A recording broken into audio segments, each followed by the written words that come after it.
একজন মহিলা তিনি বলছে তিনি যখন গর্ভে সন্তান লাভ করেছে সেই সময়ে তার সঙ্গে প্রায় সময় জিনের শারীরিক সম্পর্ক হতো। এ বিষয়ে ইসলাম কি বলে? উনার সাথে কি আপনার শারীরিক মিলন হয়েছে তখন নাকি হয়নি? ওই মহিলা বলতেছে যে আমার পেটের বাচ্চাটা কি আমার স্বামীর না জিনের। অনেক সময় অনেক নারীরা ফিল করে যে কেউ তার স্বামী ছাড়া অন্য কেউ ঘুমের ঘোরে অথবা একটু অবচেতন চোখটা বন্ধ করে আছে, কেউ জামা কাপড় ধরে টান দিল, অথবা হঠাৎ করেই মনে হলো স্পর্শকাতর কোনো স্থানে স্বামী এখন ঘরের মধ্যে নেই, অথবা তিনি অন্য কোথাও ঘুমাচ্ছেন, অথবা তিনি ঘরের মধ্যে থাকলেও এই মুহূর্তে এই জায়গায় নেই, এরকম কেউ স্পর্শকাতর জায়গার মধ্যে স্পর্শ করেছে, এটা ফিল করেছে। এটা হতে পারে কিনা, জিনেরা এটা করতে পারে কিনা?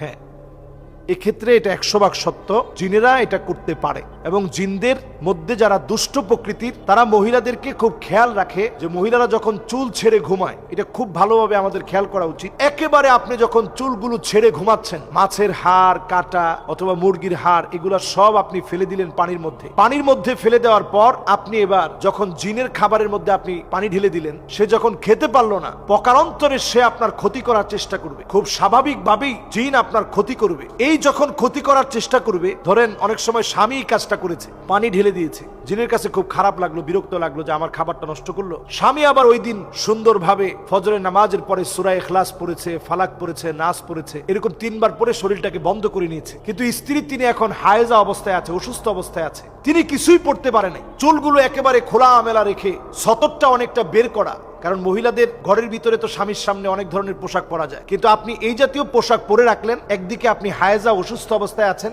অন্যদিকে আপনি ছোটখাটো পোশাক পরলেন যে আপনার স্বামী দেখলে আপনার স্বামীর চোখে ভালো লাগবে, এই জন্য আপনি পরলেন, খোলামেলা একটু ড্রেস পরলেন। আবার চুলগুলো এলোমেলো আপনি একেবারে খোলা রেখে আপনি ঘুমিয়ে পড়লেন। এই যে অবস্থার যখন সৃষ্টি হয়, তখনই দুষ্ট জিনেরা এসে আক্রমণ করে এবং আপনার ক্ষতি করার চেষ্টা করে। কারণ ওই অবস্থায় আপনি আল্লাহর নামটা, বিশেষ করে আয়াতুল কুরসি আপনি পড়েন না। আয়াতুল কুরসি কিন্তু পড়া উচিত, দোয়া হিসেবে আমরা পড়ি না। এবং প্রতিনিয়তই ওই সময় লা হাওলা ওয়ালা কুওয়াতা ইল্লা বিল্লাহ পড়া উচিত, আমরা পড়ি না। বিভিন্ন দোয়াগুলা পড়া উচিত, আমরা পড়ি না। আমরা মনে করি আমরা হায়েজা অবস্থায় আছি, এই সময় দোয়া পড়বো কেন? দোয়াগুলা প্রতিনিয়ত আপনার পড়া দরকার, নিজের সেফটির জন্য প্রতিনিয়ত পড়া দরকার। যখন না পড়ে, আমি সাক্ষাৎকার যতটুকু আমার দেখার সুযোগ হয়েছে, আমি অবাক হয়ে গেছি একটা জিন মানুষকে কতটা কষ্ট দিতে পারে। তবে এই ক্ষেত্রে আমি একটা বিষয় পরিষ্কার বলতে চাই যে আন্নাল জিন্না খলাকাহুল্লাহু মিন নার, আল্লাহ রাব্বুল আলামিন জিনদেরকে সৃষ্টি করেছেন আগুন থেকে। বাইনামাল ইনস কাদ খালাকা মিন তিন, মানুষকে আল্লাহ রাব্বুল আলামিন সৃষ্টি করেছেন মাটি থেকে। ওয়ালা ইউমকিনু আইয়াতি মিনহা, এটা কোনোভাবেই সম্ভব না,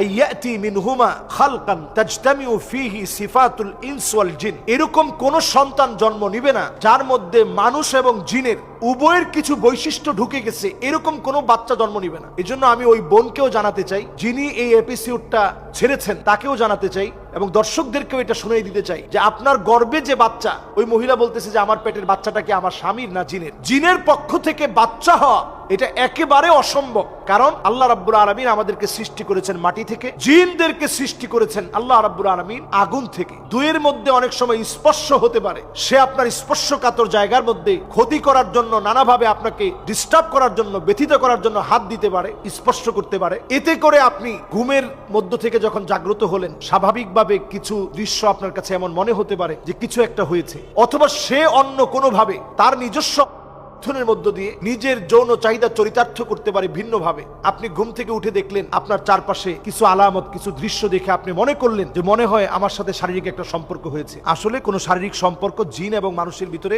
একেবারেই সম্ভব না।